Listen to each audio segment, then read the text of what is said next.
Are you wondering how you can be happy, healthy, and successful in the fast paced, high stress, nonstop nature of the music industry?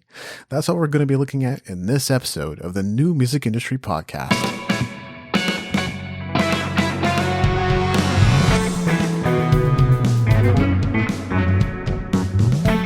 You're listening to the New Music Industry with David Andrew Weeb. Today I'm chatting with certified music industry life coach from Olympia Coaching, Ariane Paris. How are you today, Ariane? I'm very good, thank you. I'm super happy to be here. Yeah, it's great to have you on. So you have over 15 years of experience in the music industry. You've even booked headline acts for venues with a capacity of 5,000.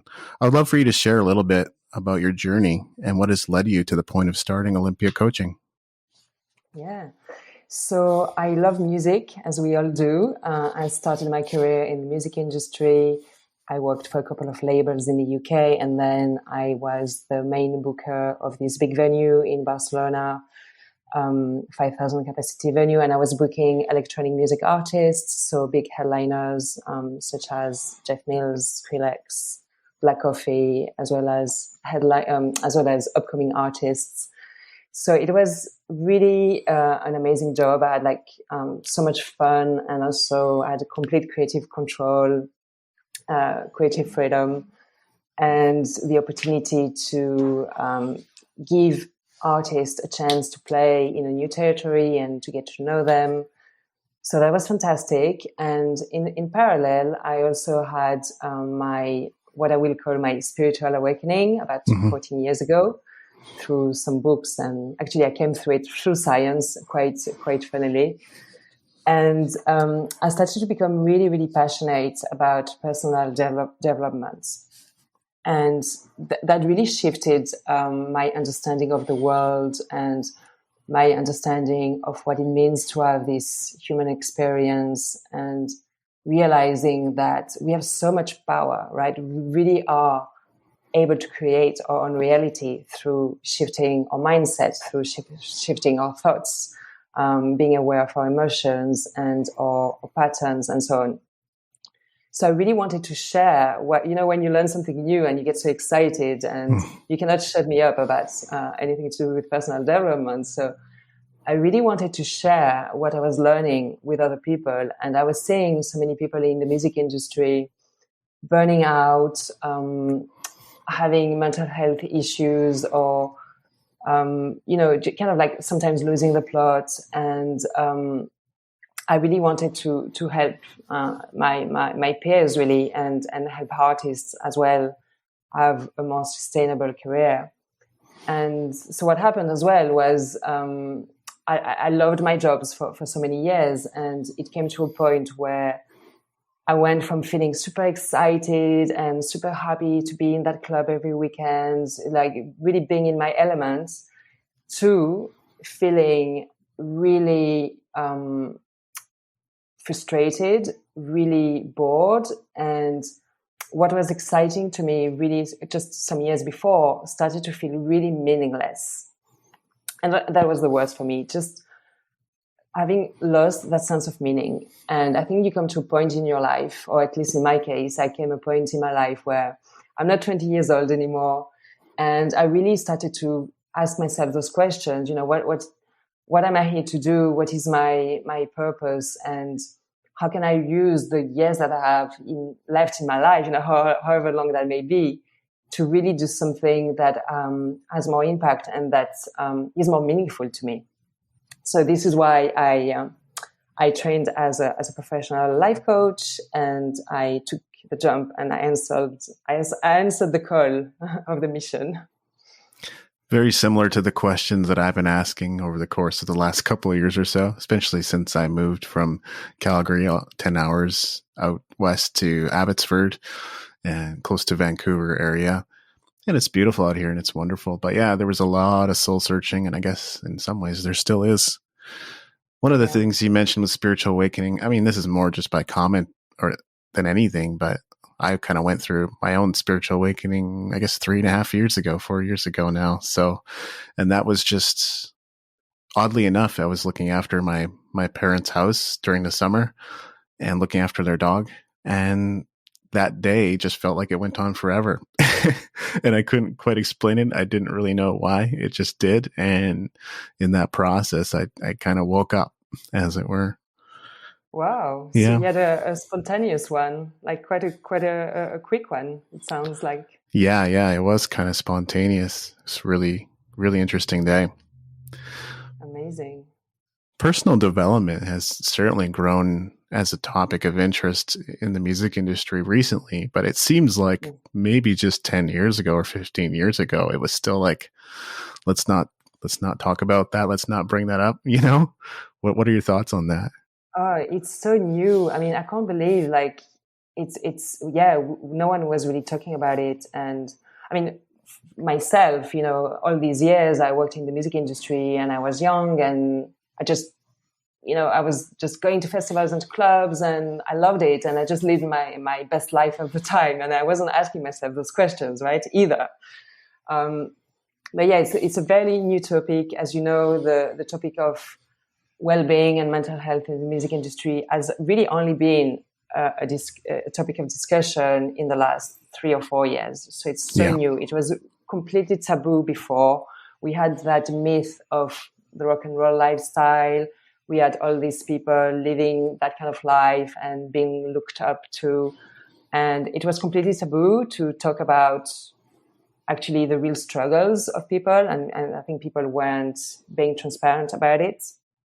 And thank God. And of course, unfortunately, it also, we had like those famous cases of people who ended up badly. And I think that really shifted, that helped shift the narrative and open up that discussion. Yeah, I think people have been driven inwards in a big way during the pandemic. So that's going to be a source of discovery for many. I remember just kind of beginning to touch on it in about 2011, 2012 myself on this whole idea or concept of personal development. So I didn't know that I would be blazing a trail in that sense, but I always felt it was key to my life. So it would be a shame not to share what I'd learned in that process. Exactly. And it's so key. I really feel that this is why we are here on earth. We are here to learn about ourselves. We are here to transform. We are here to grow. Our soul is yearning for growth and evolution. And it's literally the most important work we have to do, I believe. Yeah, that's great. It sounds like part of your mission is teaching artists and professionals how to be happy, healthy, and successful in the music business. This is a topic, like we said, it's with growing interest, but it seems like a tall order. So where does one start when they're looking to enjoy their careers more? Yes, so many places to start. I think that one of the main question people need to ask themselves, and it sounds so obvious, but the question is, what makes me happy? Yeah. And the reason I say that is because I think I was quite blessed that I had a dad who kind of instilled this message in me all my life since I was very young. He was always very supportive and he always said, do what makes you happy. And as I was growing up, I realized that people around me, when I would try to have those kind of conversations with them, I realized that many people didn't know what made them happy. And I remember thinking that's really shocking to me because, like, how can you not ask yourself that question? Surely this is the most important question you want to ask yourself. So the first one place to start is what makes me happy, right? What do I value in my life? What is important to me? What are my priorities? And with success, what I see a lot is in the music industry, people from the outside think, oh yeah, the music industry is just all fun and games and sex, drugs, and rock and roll. What they don't know is that people in the music industry are one of the most hardworking people that I've met. Everyone is very driven. Everyone is ambitious. People have got like this, they want to do great stuff. And the thing is, they want to be successful, but quite often they don't define success for themselves. So they don't really know what success looks and feels like to them. So that's another place to start, really defining success for yourself, because otherwise what I see a lot is people chasing success and never really being satisfied. Why? Because they haven't defined it. And because also what happens is that the goalpost is always moving, right? Like you want success, you reach one milestone, you barely celebrate, and off you go onto the next goal or the next milestone. And you're always living in the future, you're never really in the present. There's this thing that Eckhart Tolle says, which I love, and he says, success is a successful present moment. That's it. Yeah. Success is just, and it's so simple, and yet it's so hard to do, right? Because we're always in the past or in the future. We always have these goals. But success is really just enjoying what you have right here, right now, and also having goals and things you want to achieve. But not forgetting the present. Yeah. Yeah, that's really good. I think I had a conversation with my mentor probably 2 years ago, probably no more than that. He sort of encouraged me to look at what was it in my work life that was draining me, that made me less energetic in the things that I actually did care about and did want to do. And it didn't become clear immediately for me. Later on, I sort of started to realize that, oh, wow, like I've invested so much of my time and effort and energy into staff writing duties that I've been doing, which do pay the bills and actually do connect to my strengths. And yet that was kind of the main thing that if I was really closely examining all the things that I was doing and which one was taking the most energy from me, it was that. So, I mean, and that forces me to reflect on making changes in my life as well. Yeah. And this is a great exercise, by the way. This is an exercise that I give to my clients as well, of reflecting what drains you, what is it that you don't really want to do, but you feel like you have to do. And then it's a matter of like, okay, can you delegate? Do you really have to do it? Is there another way? And then what energizes you? What gives you more energy as you do it? And how can you do more of that? How can you work more in your zone of genius? Exactly. Yeah. And it's not always the easiest shift, I think. That's where sometimes it's easy to get caught. It's like, okay, I have to hire somebody, or I have to purchase a tool to automate this process for myself, or I have to give up on it so that I can give up to go up, you know? I think that's where a lot of people's minds are going to be when they hear that. What do you think?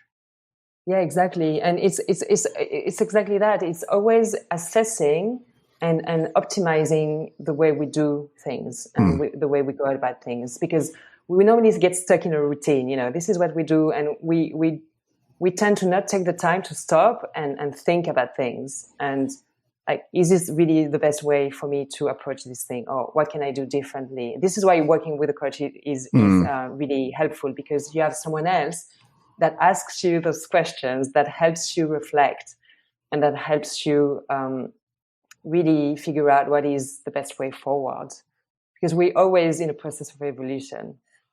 Absolutely. I think my latest conversation with my coach, business coach, was basically along the lines of, hey, could you become a music journalist celebrity? And I said, what? That's not a path I'd even thought about or considered to this point. And it's just kind of building my book business, my passive course and an online product business. And then I thought about it and I was like, yeah, there's a part of me that would love to be known more. And there's a part of me that would obviously love to generate greater income from what I do. So yeah, maybe that's a path. Maybe that's a path. Yeah. So that was pretty fascinating when you came to me with that. I've talked about pivoting on the show before, and I do think it's important for artists to be able to course correct when necessary. But how would you describe pivoting, and how should one go about the process? So for me, of course, it depends on, is it an artist? Is it a music executive? Where they're at? It depends on so many things. But for me, the key thing is to go inwards. If I take the example of, I don't know if in your audience you also have people working behind the scenes, not just artists. So normally, what do you do when you look for a new job? You're just gonna redo your CV, your LinkedIn. You're gonna apply to all sorts of jobs. You don't take the time to stop and to go inwards, and that is the crucial step. I think whenever you want to pivot your career, it's the first step is really to go inwards and to assess, okay, what have I done so far? What has been working well for me? What do I want to do more of? What do I want to do less of? Who am I really? Again, what do I value in my career? What do I need to feel happy, to feel fulfilled? What are my strengths? And then once you get clear on who you are, then it's like, okay, what do you want? Where do you see yourself in the future, in 3, 5, 10 years? What kind of balance do you want to have in your life? And then it's like you want to create a vision. So creating a vision for your future, for your career, and then working out an action plan. Okay, if I want to, what is this dream that you have inside of you? Because sometimes, okay, we have a dream, we don't really allow it to come out. There's fears, of course. It's very, very natural, right? To feel scared, to feel unsure. But giving space to this deep desire that you may have inside of you, even if it's a crazy dream, and then working out the action steps that you need to take in order to pivot your career, right? What do you need to do? Do you need to up-level your skills? Do you need to expand your network? Do you need to nurture your existing one? So there's not like a magic solution, right? If you want to pivot your career, because it's going to depend on your circumstances, on where you're at in life, what you want for yourself. But knowing that it's very scary, right, to pivot your career. I've been there myself, right? I was working in the music industry. I felt I'd boxed myself in this particular role or in this particular industry, and I wanted to work in personal development. But David, I was so stuck. I was stuck for years before I took that jump. I was completely stuck. I was unhappy. I was frustrated. I knew I had to make a change, and I was also completely stuck. Why? Because I was full of these limiting thoughts saying, okay, you want to work in personal development, what the hell are you going to do? You can't apply for a job in personal development. It doesn't exist. Nope. I hadn't heard of coaching then, because in Europe, it's still quite new compared to the US. I'd never heard of coaching before. And I was stuck, and I was miserable, and I had no examples around me in my daily life of people who had done something like this, until someone told me, why don't you go and see a coach? And I was like, oh, a coach? Yeah. What's that? So I hired a coach, and that's what helped me get unstuck. That's what helped me address those fears. And all you need to do is take the first step, right? So the first step is like, once you take the first step, then you're going to take the second, and then the third, and you're going to create momentum, and then off you go on your way. And it's going to be, of course, a journey, right? A journey full of surprises and challenges. But all you need to do is take the first step. Are there any early signs that you should pivot? Yeah, I mean, again, I think it's term of like, how satisfied are you in your work life? I mean, we spend so much time at work. We spend at least 8 hours a day at work. It's the vast majority of our waking time is spent at work. It's so important to feel happy and fulfilled with what you do. So some early signs are you've been feeling really drained, really stuck, and it's not going away. It's not just a matter of you've had a hard week or you've had this problem this week and you feel a bit stressed. No, like this is a feeling that lingers on. And yeah, it's really a sense of feeling depleted and feeling like you're not in the right place anymore. I know that for me, what happened for me was I had this calling.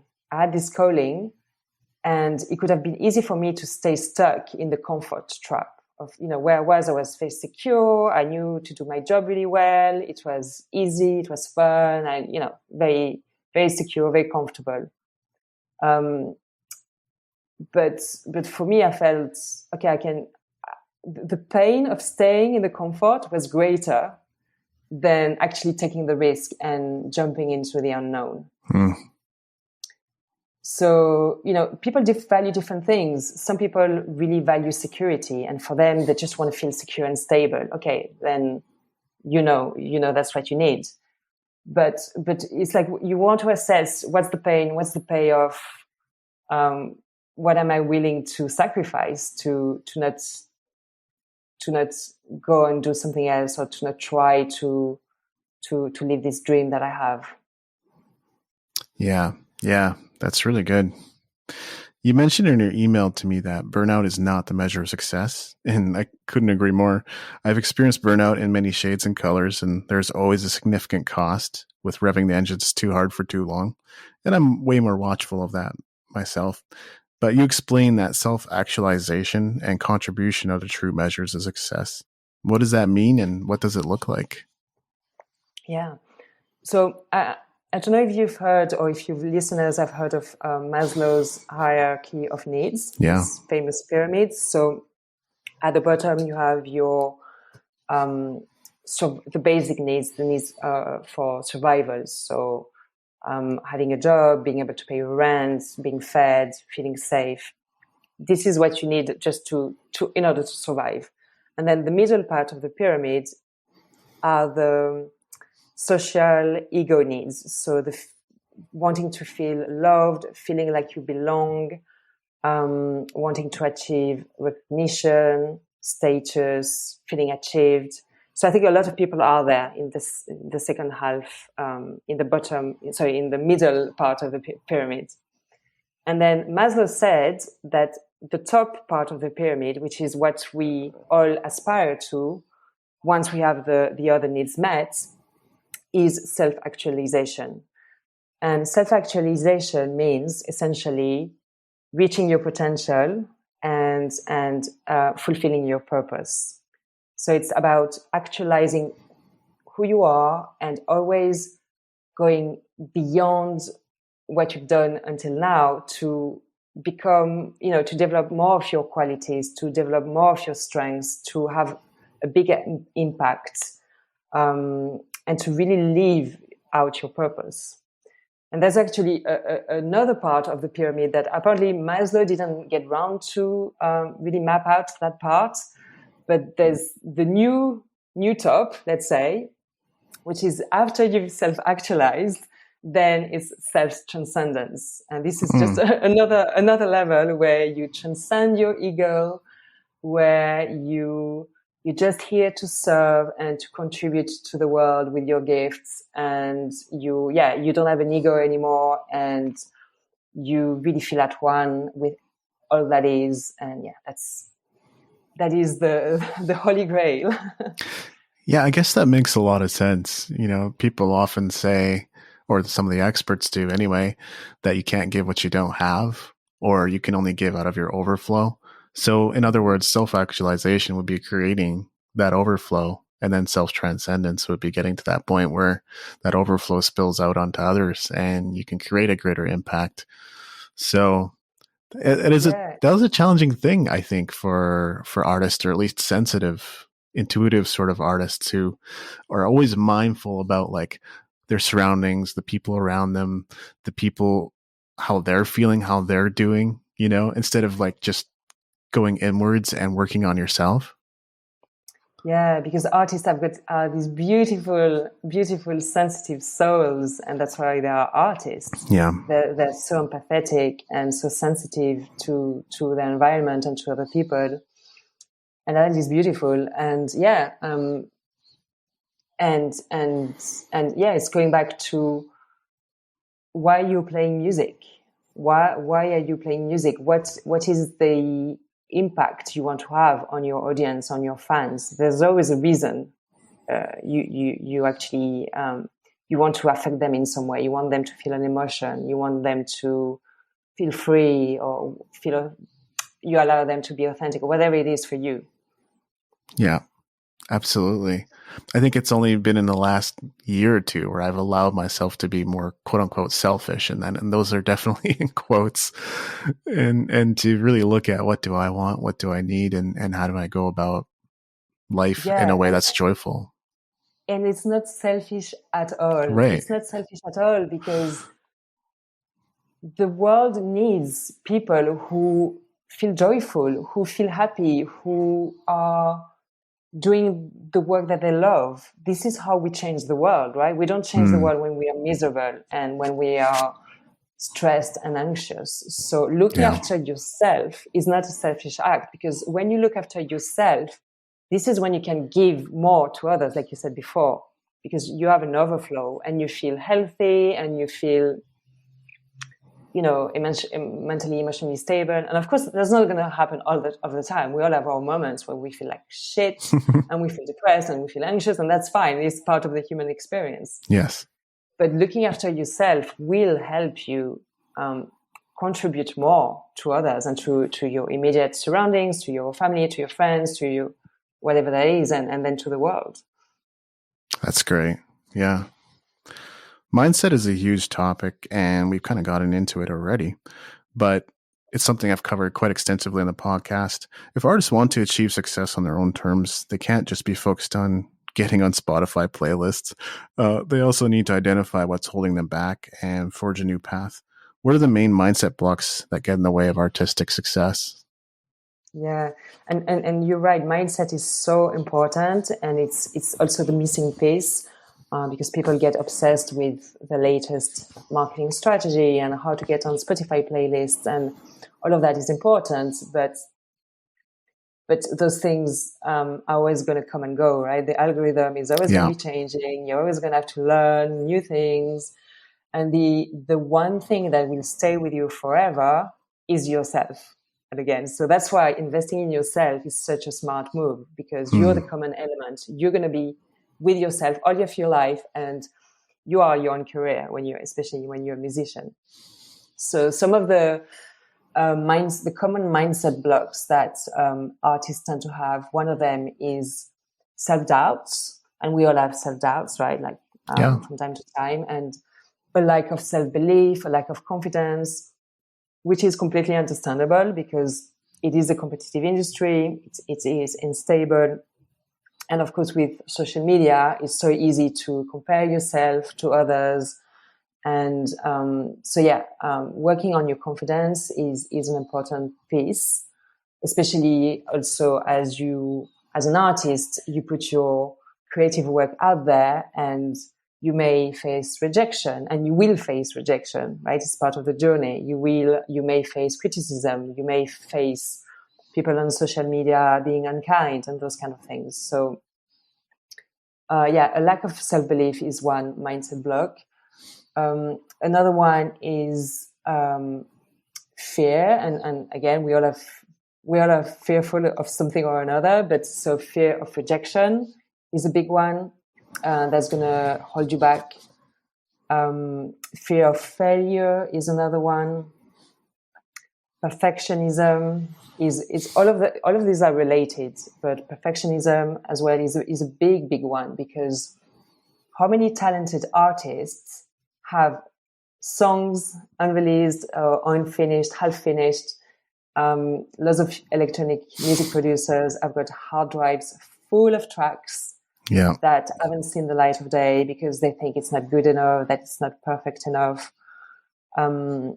There's this quote that I really like. I think it's really cute, by Elizabeth Gilbert, who wrote Eat, Pray, Love and lots of best-selling books. And she says that perfectionism is fear in fancy shoes and a mink coat, pretending to be all fancy and all sophisticated when it's actually just terrified. So, when people, when we say, and I'm a perfectionist, it's a beast. I hate being a perfectionist. Yeah. But we think, oh yeah, I'm being a perfectionist. But no, actually, I'm scared. I'm scared of failure. I'm scared of rejection. I'm scared of what other people will think. That's the typical mindset blocks that people have. Yeah, you explained them very well. Is there any steps to overcoming those mindset blocks? Yeah, there's lots of steps. Again, it's inner work. Deep down, it's inner work. I can share with you, if that's helpful, a couple of like quick tips that I give to my clients as assignments. So, for example, with confidence, one practice or one thing that I recommend to my clients, and that I use for myself as well, is to keep track. So keep a list on your Notes app, on a document, on a Google Doc, whatever. Keep a list of all of your achievements, and these can be in your professional life, but this can be also in your personal life. It doesn't have to be just career related. So keep a list of like, maybe, I don't know, maybe it's unrelated to music. Maybe you have cooked Christmas dinner for 10 people. That is an achievement. That takes planning, that takes organization, that takes creativity, that takes being able to handle stress and so on. So keep a list of your achievements, and keep a list of anything that other people say to you that is some kind of praise, whether this is a review that you get in a blog, whether this is a comment that you get on your social media about one of your fans saying that your song changed their life or whatever. So keeping a list. Why? Because as human beings, we are wired to pay more attention to the negative, because we are wired that way, because we had to survive.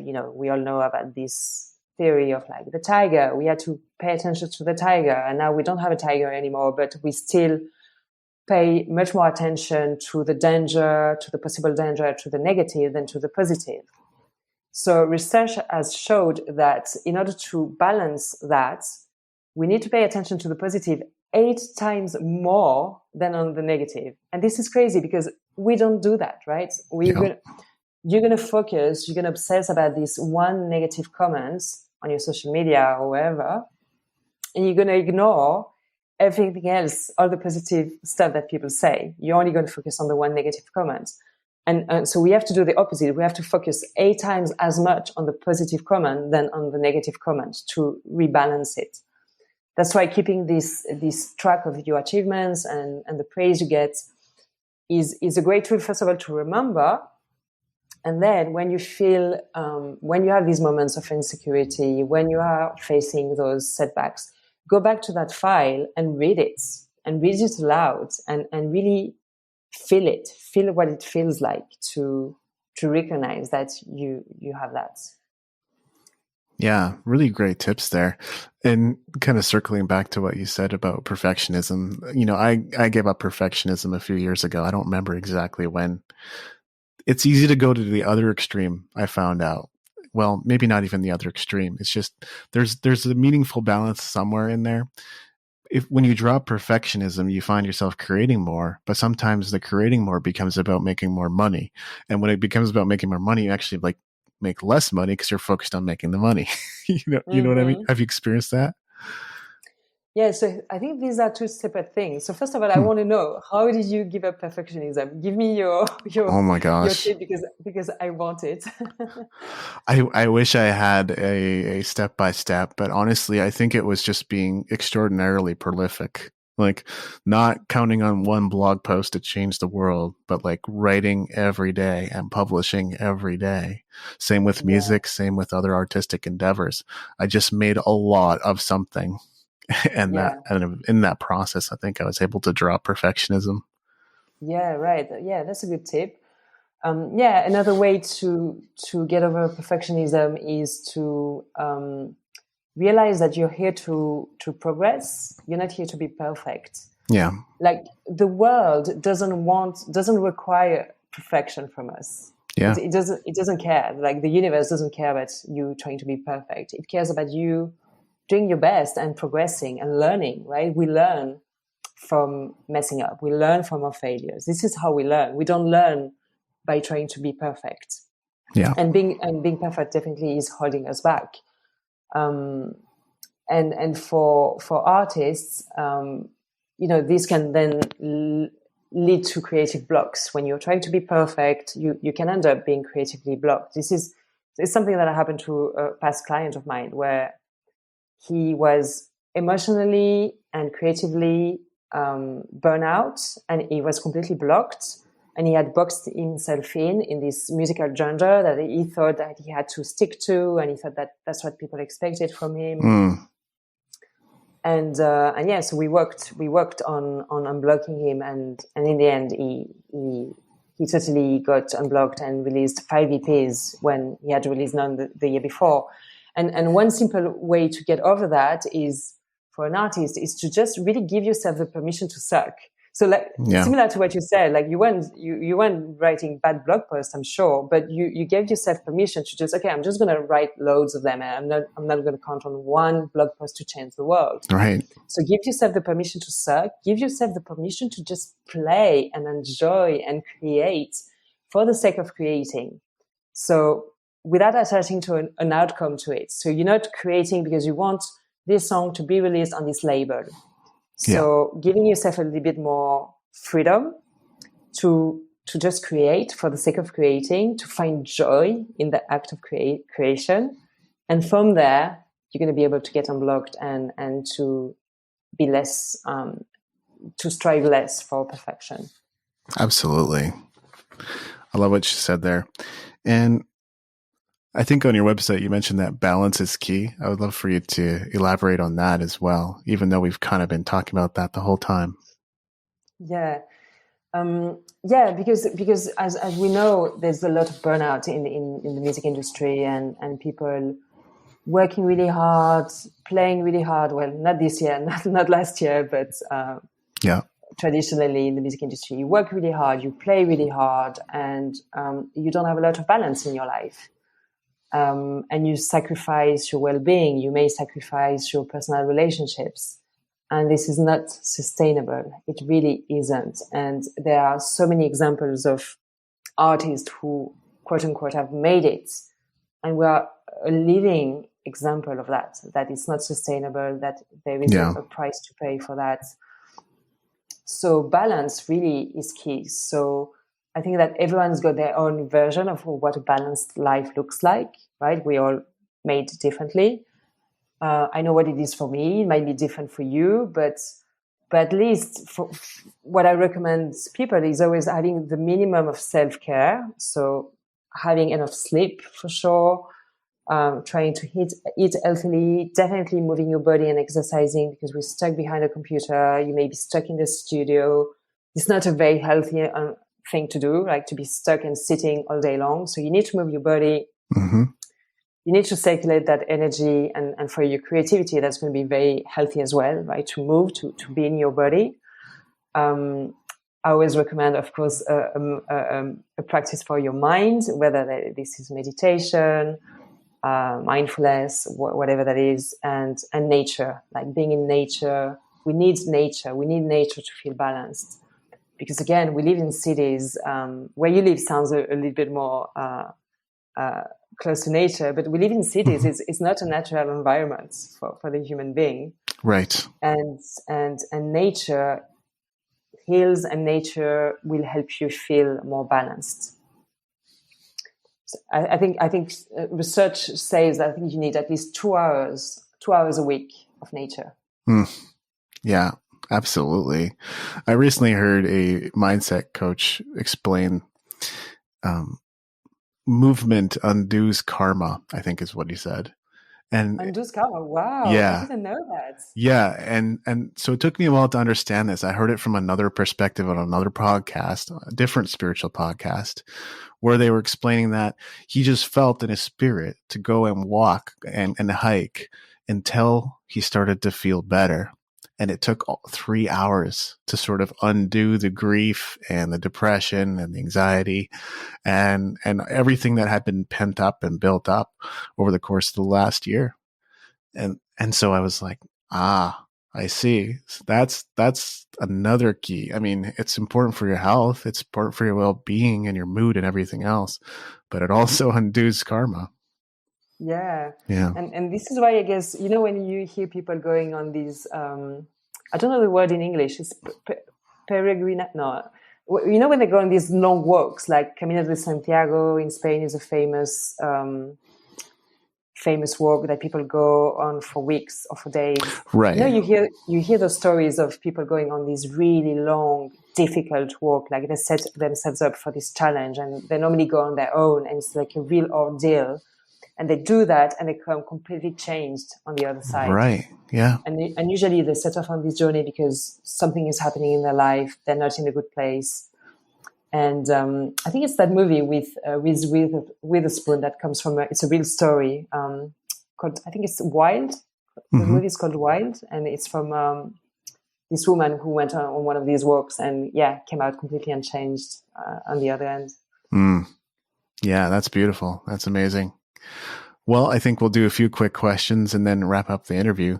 These are meant to flesh out your character and give us a sense of some of your best tips for the audience as well. But first is, what's the last YouTube video you watched? Oh my God. Do you know what? I go on these, I don't spend a lot of time on social media, but sometimes I go into what I call the black hole, a YouTube black hole, when I start to watch a video and I watch another one. Well, I do know the last one I watched, and it's I don't know if you've heard of Boss Babes. These are like it's a network of millennial female entrepreneurs. I'm not a millennial, but I really admire this whole generation of millennial who are just changing the world, who are all these conscious leaders. There is something about that generation that just amazes me. And so the last video I saw was one of the Boss Babes founders explaining 50 things about herself, and everything that she had achieved by the age of 24 was really impressive / scary. Right. She had achieved so much by the age of 24. It was like, oh my God. That's pretty amazing. Yeah. And what is your daily routine like? So my daily routine, I do have a morning routine, which I absolutely love. Where do you want me to get into detail? Or? Yeah, you can share detail if you want. All right. So I love my morning routine. I wake up, I do yoga, and then I meditate, and then I do breathing exercises, pranayama. And then I go about my day. I work. I've got a pretty fixed routine, I guess. Fairly structured. So then I work, and then in the evening I've got some free time to I love learning. I'm a learning junkie, so I'm always learning something, whether it's to do with spirituality or personal development or things like human design, whatever it is. I'm interested in so many topics, so I spend most of my evenings learning some stuff, and sometimes seeing friends and playing with my cat, things like that. Sounds great. Are there any books that have helped you on your journey? Yeah, so many books. I love reading. Unfortunately, I'm quite a slow reader. I wish I could read faster. Some of the latest books that really impacted me were Eckhart Tolle's A New Earth. I don't know if you read that one. You know, when I read it, I thought, if I only try to apply what's in this book for the rest of my life, that's going to be enough. You know, wow. I'm just like, a lifetime may not even be enough to really try to apply the wisdom that's in this book. And of course, it does. The wisdom doesn't come from Eckhart Tolle. It actually comes from Vedic teachings from thousands of years ago. But he just says it in its own way. And one of the most important things he says is remembering that consciousness is primary. So it's not what you do, it's how you do it. Like, how present are you? And what's your level of consciousness with every single thing you do? So even if you, not just with your work or with your relationships, but literally any task you do, how present are you? How conscious are you in that moment? And another book I really liked, it was written by one of these millennial entrepreneurs that I really admire. Her name is Peter Kelly, and she wrote a couple of books, but one of the books she wrote some years ago is called Earth is Hiring. And there's a whole chapter, for example, that helps you rewrite your money story, which I thought was really, really interesting. Yeah. Helping you have a healthier relationship with money, because money is just energy. And how can you have a healthier relationship so you can attract more of it? But so it's about circulating it, of course. And it's got lots of really great stuff in that book.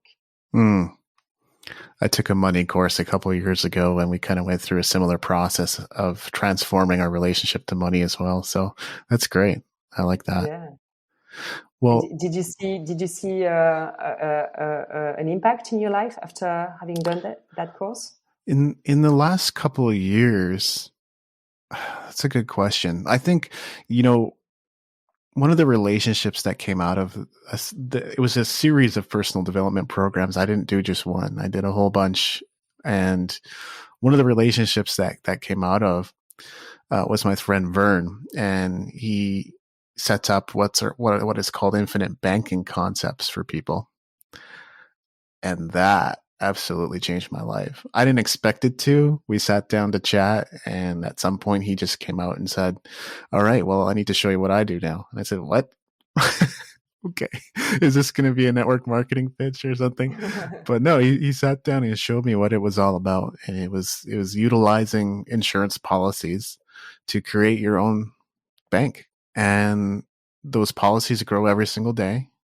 I couldn't even explain all of it if I wanted to, but it's just amazing the way they work. And so they've started to support my lifestyle in a way that probably just previously would have been inaccessible. Oh, that's really cool. Yeah. I was like able to build a travel fund, and now I am building a fund to be able to pay some of my yearly tax expenses and things like that. Although that's an interesting topic right now with the political climate and everything else. Mm-hmm. But, well, thank you for your time and generosity, Ariane. Is there anything else I should have asked? Not really. I think all I want to say, I guess, is for anyone who's listening, remember how powerful you are. You are extremely powerful. When you take full responsibility for your life experience, with it, of course, comes responsibility, because then you can't really blame things anymore. Although sometimes you do, but because you fall back into that victim mentality, and I do that as well. But when you take full responsibility for your life, you realize, wow, I've got so much more control than what I think on my life, because what I have control of is how I perceive and how I experience things, right? A lot of things are out of my control, but what's in my control is my reaction to it and how I'm going to experience those events and those circumstances and those people. So just remember how powerful you are, and remember how beautiful you are as well. You are a beautiful, beautiful soul, and you are so worthy. No matter what you do, no matter where you're at in your career, no matter what level you are at, and you are so worthy. Don't ever let anything or anyone make you believe otherwise.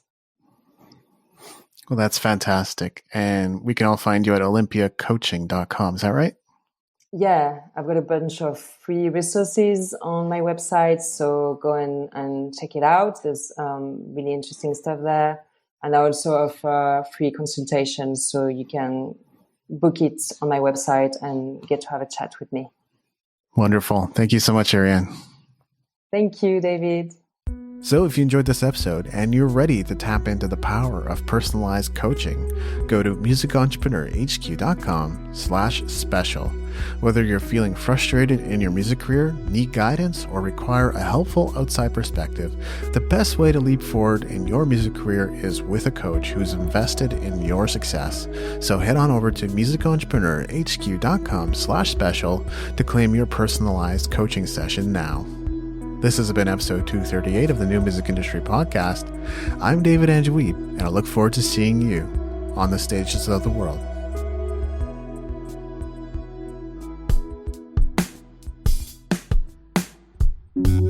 Thank you for listening. Music in this episode was brought to you by Brian Young. Wherever you're listening to this right now, please consider leaving a 5-star review and comment to help us get the word out about the podcast.